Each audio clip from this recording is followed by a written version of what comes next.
Hi, my name is Carly Creswell, and I'm going to be answering the questions for our professional disposition assignment. So, based on my own personal dispositions, I feel I possess a few dispositions that will aid me in becoming a successful teacher. A disposition that I possess is that I'm compassionate and empathetic. These are important because they are necessary dispositions in order to establish genuine relationships not only with your students but also with your colleagues. Another disposition that I possess is high expectations.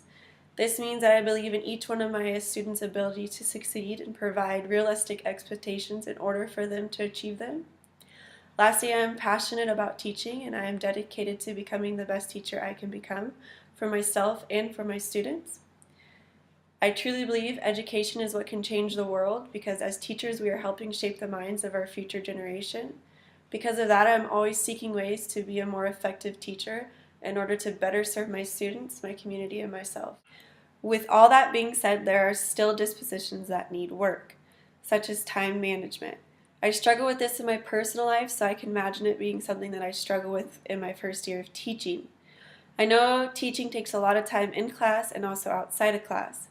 Teachers have to plan their day in order to fit in everything that needs to be taught and also allot enough time for students to be able to complete their in-class work. Outside of the classroom, time management is needed in order to prepare lesson plans, materials, to attend meetings and professional development classes. It's a lot to juggle and requires someone to have exceptional time management skills. I plan to work on this disposition by creating a schedule to follow for my time inside and outside of the classroom. I will seek a lot of advice in my first year. My dispositions of being compassionate and empathetic go hand in hand with my ability to understand others' cultures, genders, and learning differences.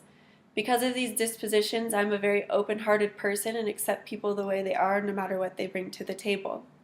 In order to build strong relationships with my students and their families, I have to be compassionate and empathetic because these are necessary in order to build genuine relationships, regardless of how different they may be. Potential biases could affect teaching because a teacher could let their biases get in the way of treating all their students fairly. For example, say a student doesn't have the same religion as a teacher. The teacher may not grade the student fairly, give the same attention to that student as they do the others, and may not even establish a relationship with the student because of their own personal bias. I plan on using my evaluations, observations, and student data to adjust my dispositions and teaching practices by looking at them as areas I need to grow in and adjust accordingly. One of the main dispositions of an effective teacher is reflection. Learning to look at your observations, evaluations, and student data is another way to reflect on yourself as a teacher. From reflection, you can look at the areas that need work and seek professional development or help and advice from colleagues in order to grow in that area.